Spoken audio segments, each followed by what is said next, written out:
Yo, c'est Noémie et aujourd'hui je vous retrouve pour un update lecture. C'est la troisième et dernière partie de mon update lecture consacrée aux livres que j'ai lus pendant le Spring Flower Challenge. On est seulement le 6 mai et j'ai réussi à lire mes 12 livres en 2 mois, du coup je suis vraiment très contente. Je vais donc vous parler aujourd'hui des 4 derniers titres qui étaient dans ma pile à lire pour le Spring Flower Challenge, plus d'un autre roman bonus, on va dire, que j'ai réussi à lire entre fin avril et début mai, le temps que le nouveau challenge commence et que le mois d'avril se termine. La deuxième sous-catégorie du menu 3 fleurs de péché du Spring Flower Challenge, c'était Je l'aime un peu, beaucoup, à la folie, pas du tout. Pour compléter cette sous-catégorie, il fallait lire soit une romance, soit un livre qui était complètement autre chose que de la romance. Je vous rappelle que le troisième menu jouait sur la dualité, les contraires, les opposés. Et comme j'avais envie de remplir vraiment chaque sous-catégorie, j'ai lu une romance et autre chose qui n'était complètement pas de la romance. Je vais commencer par la romance. J'ai lu La Muse de Sarah Agnès L. Chez France Loisirs dans la collection Piment Rouge. C'est un roman érotique dans lequel on va faire la connaissance de Jack, qui est un écrivain qui est complètement à la dérive suite au décès dans un accident de voiture de sa femme et de son fils. Un beau jour, il voit débarquer chez lui Lily, qui affirme être sa nouvelle assistante et qui va répondre à tous ses besoins pour le remettre sur pied afin qu'il puisse terminer le roman qu'il avait commencé. Il y a pas mal de choses qui m'ont dérangée dans cette lecture. Déjà, c'est plus ou moins clair dans le résumé, mais j'avais pas réalisé qu'on serait du point de vue du personnage principal masculin. Du coup, j'ai eu un peu plus de mal à entrer dans l'histoire, à m'identifier à lui et surtout à avoir de la compassion pour lui. Ensuite, il y a pas mal de répétitions. À plusieurs moments dans le récit, et c'est une phrase qui m'a beaucoup agacée, le personnage principal masculin dit à un autre personnage, principalement le personnage principal féminin, mais aussi à d'autres personnages, je sais encore faire ça, je sais encore faire ci. Vous savez, quand quelqu'un vient à votre secours inopinément, c'est quelque chose que je déteste. Quand je demande de l'aide, j'apprécie qu'on m'aide, mais quand je n'ai rien demandé, je déteste ça, qu'on vienne à mon secours comme si j'étais une damoiselle en détresse, donc je comprends tout à fait son point de vue. Mais le fait qu'il le répète tout le temps, je suis encore capable de mettre un verre dans la vaisselle, ou je suis encore capable de faire ça, d'une manière agacée, vous voyez ce que je veux dire? Ça revient trop souvent à mon goût. Comme si l'autrice avait pas d'autres idées de la façon dont son personnage pouvait s'exprimer. Autre chose, le départ m'a semblé hyper pas crédible. Je comprends pas comment un homme, peu importe l'état dans lequel il se trouve psychologiquement, c'est vraiment une épave, hein. Il boit, sa maison est sans dessus-dessous. Une femme débarque chez lui, elle déboule dans sa vie, dans sa maison, et il fait rien. Il la laisse faire.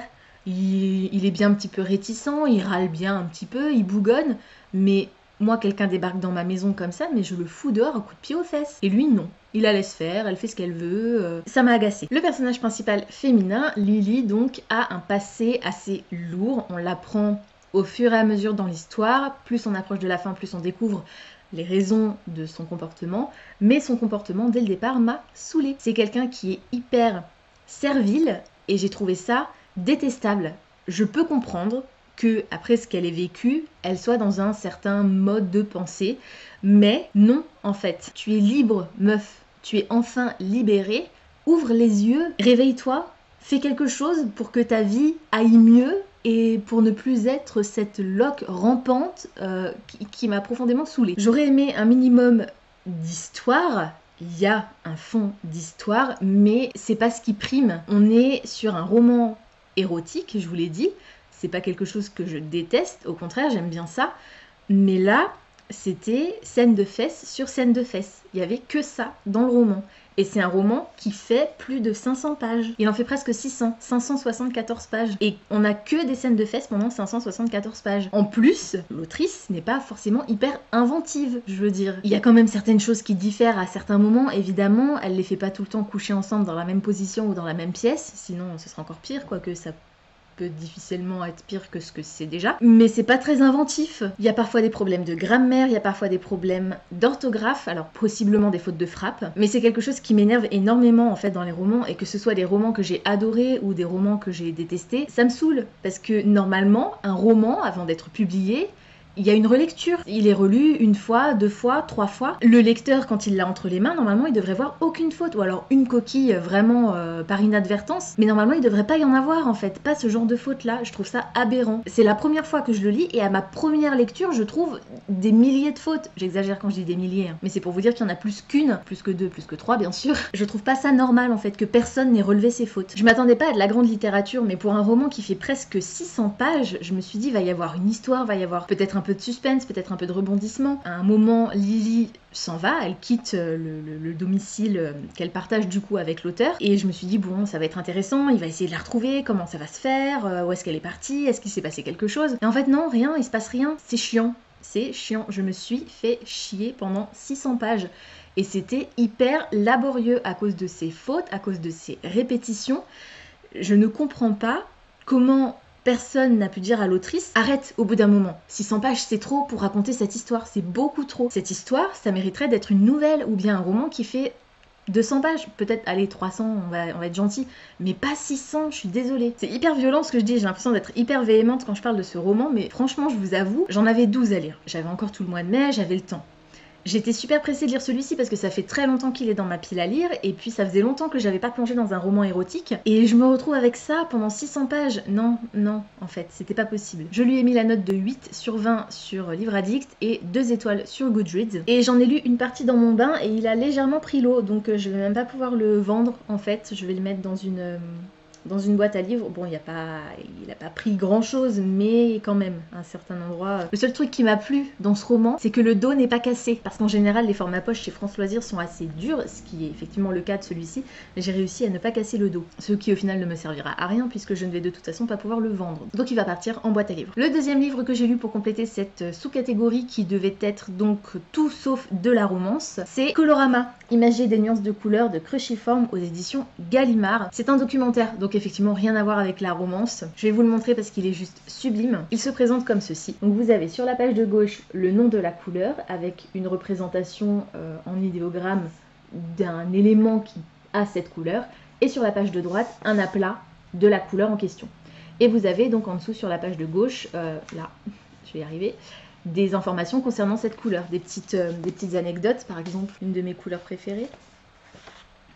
Allez, donc on a lagon, donc vous avez une photo, enfin une image du lagon et la couleur lagon. Et sur cette couleur, on nous dit « Au beau milieu de l'océan, un récif corallien entoure une étendue d'eau. C'est un lagon. Mais pourquoi est-il si bleu? 3 facteurs entrent en jeu. D'abord, il y a le reflet du ciel sur l'eau. Ensuite, le fond marin tapissé de sable fin qui produit, avec la transparence de l'eau, une teinte bleu clair. Enfin, ce récif abrite un fragile écosystème peuplé de phytoplancton qui donne un aspect laiteux à ses eaux paradisiaques. » Voilà, et donc il est assez complet et j'ai adoré lire cet ouvrage. J'avais déjà beaucoup aimé Les crayons de couleur de Jean-Gabriel Cos que j'avais lu dans le cadre de mes hauls.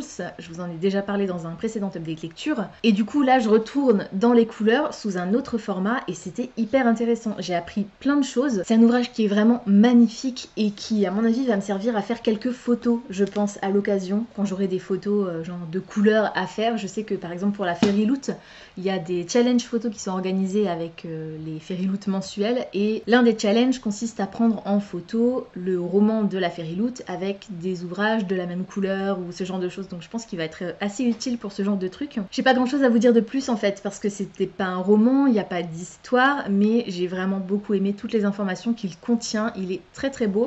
C'est un hardback avec une jaquette. Le livre est blanc, il n'a rien de spécial si ce n'est que le titre est embossé dessus. Si vous avez l'occasion de l'emprunter ou même de vous le procurer pour l'acheter, n'hésitez pas parce que franchement c'était super chouette. Je lui ai mis la note de 20/20 sur Livre Addict, 5 étoiles sur Goodreads et c'était un coup de cœur. La dernière sous-catégorie du menu 3 et donc de l'intégralité du Spring Flower Challenge, c'était La fleur de l'illusion produit le fruit de la réalité. C'est une citation de Paul Claudel. Et pour compléter cette sous-catégorie, il fallait lire un roman de SFFF ou un contemporain. Vous avez compris le truc, j'ai lu un SFFF et un contemporain. Je vais commencer par vous présenter le roman de SFFF qui était un roman de science-fiction. Et là vous vous dites quoi, de la science-fiction? Mais elle lit jamais de science-fiction. Effectivement, je ne lis jamais de science-fiction, mais la simple et bonne raison pour laquelle j'ai sorti ce livre de ma pile à lire et la simple et bonne raison pour laquelle il figurait de base dans ma pile à lire, c'est que je pensais que c'était du fantastique. Et en fait, pas du tout. Il s'agit de La Maison des Reflets de Camille Brissot aux éditions Syros. C'est un roman de science-fiction qui se déroule en 2062. Depuis 2022, il existe ce qu'on appelle des maisons des reflets qui permettent aux gens de venir faire leurs adieux à leurs proches décédés grâce à un système très très élaboré d'hologrammes, plus ou moins, enfin on appelle ça des reflets, mais en gros ce sont des hologrammes hyper précis avec une mémoire de tout ce que la personne a vécu. qui a été rassemblée grâce à des vidéos, grâce à des photographies, grâce à des entretiens avec les membres de sa famille. On ne peut pas toucher les reflets, mais on peut interagir avec eux, leur parler et ils répondent. Évidemment, si c'est des questions ouvertes, ça va être compliqué, mais en gros, le reflet se comporte quasiment exactement comme la personne se comportait de son vivant. On va faire la connaissance de Daniel Edelweiss, qui est l'héritier de la plus grande maison des reflets du monde, peut-être, en tout cas de l'une des plus réputées. C'est son grand-père qui a créé le principe, le système, et ensuite ça a été repris par plusieurs concurrents, on va dire, mais bon, la maison Edelweiss, c'est la plus célèbre et surtout la mieux pourvue en termes de quantité et de qualité des reflets. Daniel a une quinzaine d'années et il a toujours vécu entouré par les reflets. Il connaît pas vraiment grand chose du monde extérieur jusqu'au jour où il va sortir de la maison et rencontrer Violette, qui est une jeune fille de son âge qui va tout de suite lui taper dans l'œil et dont il va tomber follement amoureux. Je vais m'arrêter là pour le résumer. C'est un des plus vieux romans qui se trouvait dans ma pile à lire, du coup je suis ravie de l'en avoir sorti. Si je tiens comme ça, c'est parce que je l'ai ouvert à une page pour pouvoir vous lire un extrait. Si vous ne me suivez pas sur Instagram,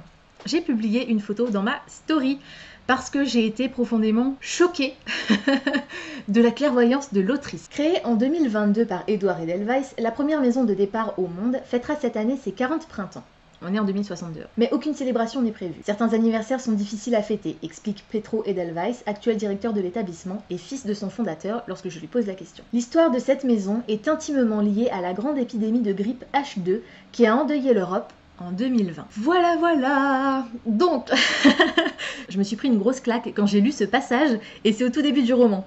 Donc, je vous spoile rien, hein, voilà. On vous explique juste la raison pour laquelle les maisons de départ, donc je dis la maison des reflets, mais c'est des maisons de départ en fait, ont été créées, tout simplement parce que la femme du créateur des maisons de départ est décédée au cours de cette épidémie de grippe qui a décimé l'Europe. Voilà, donc c'était pas gai à lire en cette période, je vous avoue, mais j'ai pas mal aimé l'histoire. J'ai eu un peu de mal à me souvenir que le personnage principal avait une quinzaine d'années. Je l'imaginais plus comme un garçon en fait, je dirais une douzaine d'années, mais pas un ado déjà assez... je vais pas dire mature parce qu'à 15-16 ans je suis pas sûre qu'on soit vraiment mature, encore que ça dépend bien sûr des personnes évidemment, mais j'avais beaucoup de mal à l'imaginer comme un ado. Du coup c'était assez étrange la relation qui se met en place avec Violette. Je n'ai pas été surprise du tout à ma lecture, j'avais compris quasiment depuis le début ce qui allait se passer, ce qui se passe au fur et à mesure des échanges entre les deux personnages. Pour moi c'était évident. C'est un roman jeunesse, je dirais plus ado quand même, parce qu'il y a certains passages qui sont assez durs, on parle beaucoup de deuil évidemment. La petite chose qui m'a dérangée, même la grosse chose qui m'a dérangée dans cette histoire, au-delà du fait que j'ai pas spécialement réussi à m'identifier au personnage, c'est que au début, il est légèrement question, même pas d'éthique, mais il y a plusieurs personnages, un personnage principalement, qui remet en question le principe même de ces maisons de départ. Et je suis déçue que ça n'ait pas été plus loin en fait. J'aurais aimé qu'il y ait un questionnement éthique derrière ce système de maison de départ, parce que pour moi c'est pas éthique. Bref, voilà, je vais pas rentrer dans le débat. J'ai trouvé ça dommage. Après, c'est un roman pour ados, il faut pas non plus que ce soit trop compliqué, mais justement, c'est un roman ado à mon sens, et pas un roman jeunesse. Donc je pense que ça aurait pu être intéressant d'inclure un questionnement un peu plus profond. Je suis un peu déçue parce que j'ai un autre livre de Camille Brissot dans ma pile à lire que j'ai hâte de découvrir, mais je pensais vraiment beaucoup aimer celui-ci, en tout cas beaucoup plus l'aimer que ce que j'en ai pensé au final. Je lui ai mis la note de 12 sur 20 sur Livre Addict et 3 étoiles sur Goodreads, et comme j'ai décidé de ne conserver que les romans auxquels j'ai mis 4 ou 5 étoiles, celui-ci va rejoindre ma boutique Rakuten, et au moment où le confinement sera terminé, si vous désirez l'acquérir, je vous laisse faire un petit tour sur cette boutique. Et donc pour conclure le Spring Flower Challenge, je devais lire un contemporain et j'ai sorti le premier tome de la série Le Club des Tricoteuses d'une vie à l'autre de Kate Jacobs aux éditions City. Dans cette histoire, on va faire la connaissance de 7 femmes et plus particulièrement de 3 femmes, peut-être 4, je sais plus, j'ai un doute, 3 ou 4 dans ce tome. Je suppose que dans le tome 2, on va suivre les 3 ou 4 autres. En tout cas, on est plus proche de certaines femmes que d'autres dans ce premier tome. Je vais essayer, voilà, comme ça c'est bien, parce que sinon vous allez avoir les reflets de la fenêtre sur la couverture. Donc ces 7 femmes se retrouvent plusieurs vendredis par mois dans la petite boutique de l'une d'entre elles pour tricoter ensemble et se raconter les derniers potins. Le personnage principal de cette histoire s'appelle Dakota. C'est une jeune femme qui a une vingtaine d'années, me semble-t-il, et qui en fait fait face au décès de sa mère qui est morte il y a quelques temps, quelques années peut-être. Elle a repris sa boutique de fil à tricoter. Parallèlement à ça, elle est aussi dans ses études puisqu'elle veut devenir chef cuisinier, chef pâtissière en l'occurrence. Et la boutique est donc co-gérée par une deuxième personne qui a à peu près son âge et qui, elle, est à la boutique quasiment à plein temps, si ce n'est à plein temps. Dakota, quant à elle, est toujours dans ses études, comme je vous l'ai dit, et à la fin, avec son diplôme, elle envisage d'ouvrir un café qui serait situé au-dessus ou en dessous, je sais plus, de la boutique de fil à tricoter, de façon à ce que le commerce ait plusieurs fonctions en fait. Je vais m'arrêter là pour le résumer parce qu'en fait, c'est tout ce qui se passe dans cette histoire. On a une succession de scènes de la vie de ces femmes et on les suit un petit peu dans leur quotidien. J'ai détesté le style de l'autrice. C'est comme je vous l'ai dit, une succession de faits et c'est une succession de phrases en fait. Il se passe ci, on va ici, elle fait ça, on va là, il se passe ci, il se passe ça. Ça m'a gonflé. En plus, au début, j'avais lu à peine 5 pages et je me suis dit c'est pas possible, je vais pas y arriver, je vais l'abandonner avant d'avoir fini le premier chapitre. Les chapitres sont extrêmement longs, il y a énormément de personnages qui sont mentionnés. Du coup, même à la fin de ma lecture, hein, il y a certains personnages, je me suis dit alors attends, c'est qui celle-là déjà? Et pourtant c'était les 3 personnages qu'on suit principalement dans ce tome quoi. Donc oh mon dieu. C'était trop. Il y avait trop d'informations au début. J'avais l'impression que l'autrice, elle s'est dit bon allez, c'est le début, je balance tout et comme ça après je peux commencer mon histoire. Mais non en fait ça marche pas comme ça. Même si c'est un premier tome, ton histoire bah, tu la racontes au fur et à mesure. Je comprends que tu veuilles faire en sorte que les choses qu'on apprend dans ce premier tome se déroulent simultanément. Et du coup tu peux pas faire, bon alors je vais commencer par raconter l'histoire de Dakota, ensuite on va revenir en arrière et je vais raconter l'histoire de cette personne, et puis on va de nouveau revenir en arrière et je vais raconter l'histoire de cette personne. Je comprends, il n'y a pas de souci. Mais découpe un peu mieux ton récit, en fait. Alors, je me souviens plus si c'est fait comme ça, mais je pense que... franchement, je suis pas sûre, j'ai pas envie de vous dire des bêtises, mais j'ai l'impression que dans un même chapitre, on se retrouve avec plusieurs personnages différents. C'est peut-être qu'une impression, c'est peut-être pas le cas. Mais c'est vous dire à quel point le récit m'a pas marqué, en fait. À quel point je me suis ennuyée. Il se passe rien dans la vie de ces femmes. Enfin, bien sûr, il se passe des choses, mais rien d'intéressant, rien de... palpitant. Je me suis attachée à aucun personnage et pourtant c'est des femmes qui tricotent, qui aiment bavarder, qui lisent, qui ont des vies sentimentales. Elles ont des âges totalement différents. On a Dakota qui est le personnage le plus jeune, qui a donc une vingtaine d'années, et ça va jusqu'à l'arrière-grand-mère de Dakota, qui a 97 ans. Donc il y a 4 générations qui sont réunies dans la même histoire. Ça aurait pu être vraiment intéressant, et d'ailleurs les passages que j'ai préférés c'est les passages où on est avec l'arrière-grand-mère justement, parce qu'il y a cette différence de génération et où toute la famille est réunie autour des fêtes de Noël, puisque ce premier tome se déroule pendant les fêtes de Noël. On a Thanksgiving, Hanouka, Noël et Nouvel An qui sont racontés du point de vue donc des 3 personnages qu'on suit dans ce tome. Mais j'ai pas réussi à accrocher, je me suis attachée à aucun personnage, j'avais pas envie en fait. J'ai réussi à le finir parce que justement c'est vers la fin qu'on commence à être avec l'arrière-grand-mère, donc c'était un peu plus intéressant. Il y a des personnages qui m'ont profondément agacée, mais l'autrice les a écrits comme ça, donc c'est pas ça qui m'a fait baisser ma note, on va dire. C'est la réaction d'autres personnages en fait qui m'a le plus agacée. Je vais pas rentrer dans les détails. Je pensais lire une histoire amusante, attachante, et en fait j'ai pas ri, je me suis attachée à personne. Le fait que les chapitres soient hyper longs, c'est très difficile à lire, surtout que je lis en général le soir dans mon lit. Alors ma journée se passe, et une fois que j'ai fini de faire tout ce que j'ai fait, vers 22h on va dire à peu près, j'éteins tout, je vais au lit et je commence à lire. Mais si les chapitres sont hyper longs, je lis un chapitre et c'est tout. Et du coup j'ai l'impression de ne pas avancer et c'est encore plus frustrant et agaçant. J'ai pas aimé cette histoire, je ne lirai pas la suite, et donc je vais mettre les 2 tomes en boîte à livres parce qu'ils sont relativement tachés en fait. Tachés et jaunis, donc je vais même pas les mettre en vente sur Rakuten, d'autant que si je les mets en vente sur Rakuten, à mon avis ce sera qu'à 90 centimes, donc ça servirait pas à grand chose. J'ai mis la note de 7 sur 20 à ce livre et 2 étoiles sur Goodreads. Je suis contente parce que j'ai fait des très chouettes lectures pendant mon Spring Flower Challenge, notamment Le Faiseur de Rêves qui a été juste un coup de cœur monumental. Mais comme vous avez pu le constater, il y avait des lectures qui étaient un petit peu moins sympas quoi. On était donc le 29 avril quand j'ai terminé le club des tricoteuses, et il me restait donc le 30 avril pour pouvoir lire un nouveau roman avant que le 1er mai n'arrive et que je me lance corps et âme dans ma pile à lire du mois de la fantaisie. Je me suis souvenu que j'avais un compte NetGalley à une époque, je suis allée faire un tour dessus et il se trouve qu'il y avait plusieurs ouvrages que j'avais reçus en service presse numérique que je n'avais jamais pris le temps de lire et donc encore moins de noter. Parmi lesquels le roman dont je vais vous parler tout de suite, que j'ai reçu dans une 1001 livres box que de je sais plus la date parce que j'ai jeté la fiche. Et c'est le plus vieux livre numérique que j'avais sur ma bibliothèque NetGalley en fait et que j'avais toujours pas noté. Du coup, il était pas très long non plus, donc je me suis dit allez, en une journée ça devrait le faire.